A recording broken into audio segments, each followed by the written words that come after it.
大家好，我是小鹅。今天6块钱买了1颗大白菜，分享好吃的。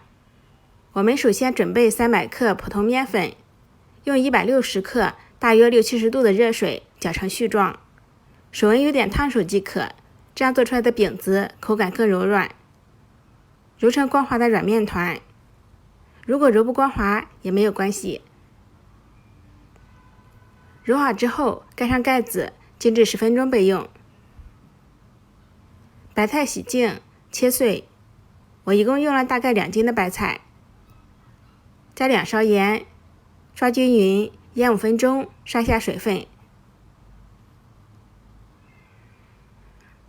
1斤肉末里加入姜末、葱花、盐、蚝油、五香粉，少许清水，同一个方向搅拌均匀。肉馅里面加一点水，口感会更鲜嫩。搅拌至水分完全吸收，我们加一点老抽上色，再加一点香油或者食用油锁住味道。腌好的白菜攥干水分，放到肉馅中，搅拌均匀。肉馅我们可以提前1晚调好备用。洗好的面团我们揉光滑，再切成等份，大小的话大家随意。小剂子揉光滑，擀成像饺子皮一样薄厚的面片，放入馅料，用包包子的方式进行收口。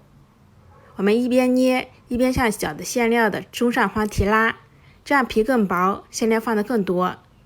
收口处捏紧，防止露馅。也可以把它做成这种饼子，冷水上锅蒸20分钟即可。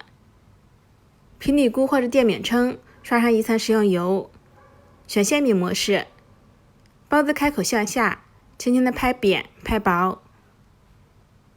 饼的上方再刷上1层油，锁住内部水分，这样饼子更柔软。盖上盖烙4分钟，然后翻面再烙4分钟，烙至两面金黄，饼子鼓起，按压的话可以快速回弹就熟了。白菜猪肉饼这样做简单营养又特别好吃，如果你喜欢就试试吧。